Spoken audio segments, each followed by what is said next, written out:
Good morning. It's Saturday, May 4th, and there's something going on that is quietly in the news. It is not making lots of great big headlines right now, but it's an exercise that has been continuing for many, many years. I did not realize how many countries had actually visited the moon.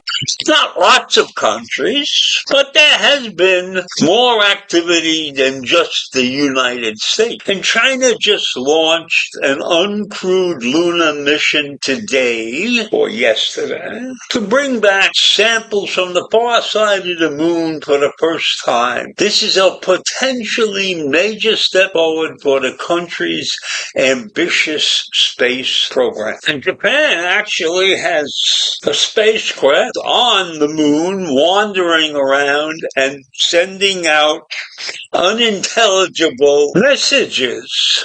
So while they got this spacecraft there, it's not working properly.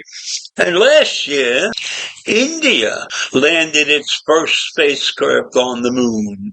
Now, I never thought that India was into the scientific mode. I mean, they've got 1.4 billion people to worry about. So I think moon missions would have been far down the list for them. Nevertheless, they landed on the moon last year. And while all of this was going on, Russia's first lunar mission in decades ended in a disaster, a failure. It never got off the ground. It exploded in the air, whatever it was. It was a piss-poor effort. As I mentioned before, Japan has some craft called the Moon Sniper on the moon. And it has defied the odds for a third time. It survived another long, frigid lunar night. But despite being not designed to survive in such harsh weather, Japan's Aerospace Exploration Agency is extremely happy that it survived. But the temperatures during the night can plunge to 208 degrees minus. That's according to the National Space Agency. And the Moon Sniper wasn't expected to withstand even one lunar night, but it survived 3 so far. Now, that is a period of darkness on the moon that lasts over 2 weeks. So imagine being in frigid weather, 200 minus degrees, for 2 solid weeks, and surviving that 3 times in its life. Imagine that.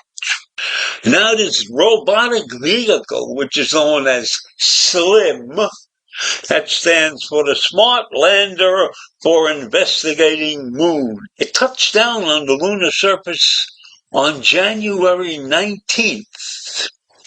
And that historic feat made Japan the 3rd country in this century and the 5th ever to land on the moon. The spacecraft touched down near the Scholey crater. That's located 200 miles from the Sea of Tranquility, a region near the lunar equator. That's where Apollo 11 first landed humans on the moon. But of course, in Japan's case, these things didn't go quite according to plan, you see. Because during the descent, the spacecraft experienced some anomaly and landed on its nose.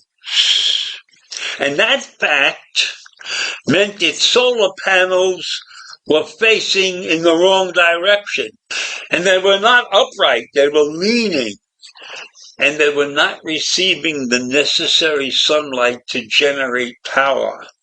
But the lander had just enough energy to send back a series of images before shutting down.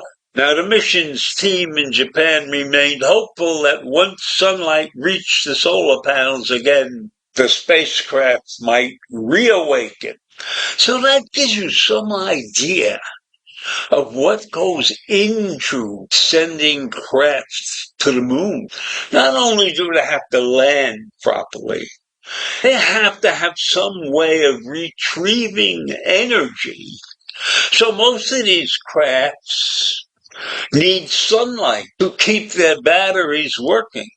Because I can assure you that these crafts are not going up there loaded with gasoline to power their energies.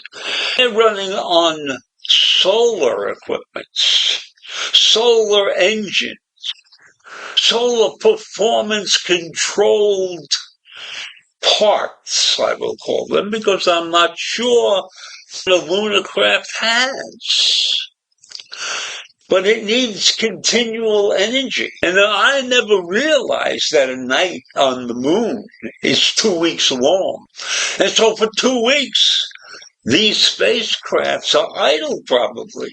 Or they ran out of energy quickly and they're sitting there waiting for the next bit of sunlight. It's pretty amazing when you think about the technology that goes into putting a craft on the moon. And imagine that you're putting men on the moon, which we did. I don't know that any other country has done that. So moon exploration is not going to stop. And now that China's in the game, the contest may be heavily increased. There may be other nations beyond China and the US and Japan that are willing to take a shot.